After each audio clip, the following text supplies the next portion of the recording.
साथियों, सावन के महीने की सबसे लजीज मिठाई फिरनी को क्या आपने कभी खाया है? अगर खाया है तो आपको इस बारिश के सीजन में फिरनी की बहुत याद आती होगी। जी हाँ, पुंडरी की मशहूर फिरनी जो विदेशों तक प्रसिद्ध हो चुकी है, पुंडरी में ही क्यों बनती है, किस मटेरियल के साथ इसको तैयार किया जाता है, क्या कुछ प्रोसेस होती है, तो आइए आज आपको लेके चलते हैं फिरनी के शहर पुंडरी में, जहाँ पर फिरनी को तैयार किया जाता है। किस तरह से तैयार होती है आइए आपको दिखाते हैं। तो साथियों, वीडियो को शेयर जरूर करें।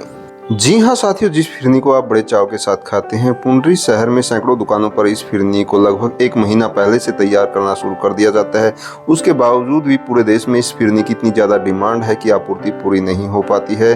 तो ये फिरनी कब बनना शुरू हुई थी पुंडरी में, कहाँ से इसकी शुरुआत हुई थी, किस दुकानदार ने इसकी शुरुआत की थी, आइए आपको लेके चलते हैं उस दुकान के ऊपर जहाँ से फिरनी का आविष्कार हुआ था। जी साथियों, व्यास स्वीट्स हाउस के नाम से ये जो दुकान है, इस इलाके की प्रसिद्ध दुकान है कि इनके दादाजियों ने इस मिठाई को बनाना शुरू किया था। आज भी सैकड़ों कारीगर इस दुकान पर काम करते हैं और इनका कहना है कि इस मिठाई में मुख्यतः घी और मैदे का प्रयोग किया जाता है, लेकिन अहम भूमिका रहती है पानी की भूमिका के कारण ही ये जो मिठाई है केवल पुंडरी में बन पाती है। तो इस मिठाई को तैयार करने में पूरी प्रोसेस को आपको दिखाते हैं, जुड़े रहिए हमारे साथ। तो साथियों, इस मिठाई को तैयार करने में पानी की जो अहम भूमिका है, पानी को मिला करके मैदे के साथ इस मशीन में लंबे समय तक गूंथ दिया जाता है। इस तरह से रोल किया जाता है और जब बिल्कुल तैयार हो जाता है मैदा, तो इस मैदे को यहाँ से निकाल दिया जाता है और ट्रे में रख के कारीगर के पास पहुँचा दिया जाता है। तो इस तैयार मैदे से गोल गोल रोल बनाए जाते हैं। इन रोल को अगले कारीगर के पास पहुंचा दिया जाता है। तो अगला कारीगर इनके ऊपर मैदे की एक परत चढ़ाता है और दोबारा से गोल गोल करके इनको ट्रे में रख दिया जाता है। अगली ट्रे दूसरे कारीगर के पास पहुंचती है तो दोबारा से इसी प्रोसेस को दोहराया जाता है। तो दोबारा से फिर से इसको लंबा किया जाता है और ट्रे में बार बार रख दिया जाता है। ये जो प्रोसेस है 6 से 7 बार की जाती है, जिससे कि इसकी निखार आता है, इसमें खूबसूरती आती है, जिससे कि ये मिठाई जो है और ज़्यादा लजीज बनती है।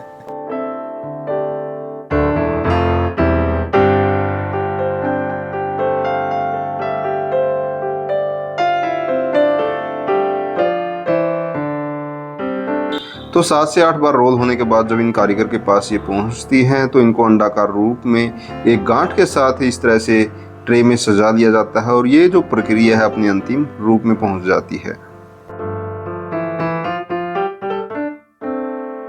तो अब ये पकने के लिए तैयार है। तो कारीगर इनको अपना अंतिम रूप देते हैं और इस तरह से हथेली से दबाकर इनको कढ़ाई में छोड़ते रहते हैं।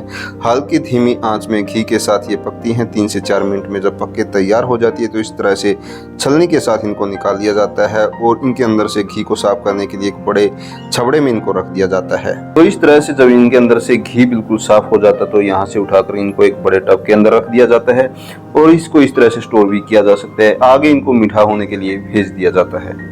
तो फिरनी अपनी मिठास में आने के लिए यहाँ पर पहुँचती है। तो यहाँ पर चीनी की चाशनी के अंदर से इसको गुजारा जाता है। यहाँ से कुछ पीस उठा करके चीनी की चाशनी के अंदर डुबो करके यहाँ पर रख दिए जाते हैं और इस तरह से ये मिठास पकड़ती है और इस तरह से तैयार होती है आपकी पसंदीदा फिरनी। मेरे दादाजी ने शुरू की थी, 90 साल से ऊपर हो गए इस दुकान को।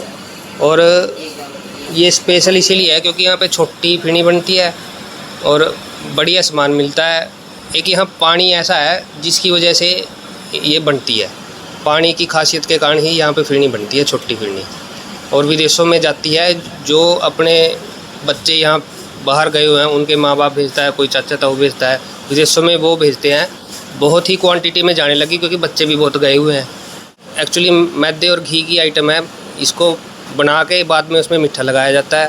पहले इसको मैदा बनाया जाता है, पानी के साथ आटा बनाया जाता है, उसके बाद घी में मिक्स मशीन में मैदा बनाया जाता है और उसके बाद इसको घी में डुबो के रखने पड़ते हैं, तब जाके ये बनती है जी। इसके धागे हाथों से इसके धागे बनते हैं, मैदा मशीनों से बनता है और बहुत लंबा प्रोसेस है। अपने पास बनाते हैं वो हमारी लगभग सारी बिक जाती है, लेकिन यहाँ पे लगभग 100 से ज़्यादा दुकानें हैं। भगवान की कृपा से सभी का काम सही चलता है। स्टॉक का नहीं पता लगता इसमें कितना बनता है कितना नहीं बनता, क्योंकि ये पुंडरी में बनती है और पूरे हरियाणा में बिकती है, हरियाणा के बाहर जाती है, ये नहीं पता कहाँ जाती है।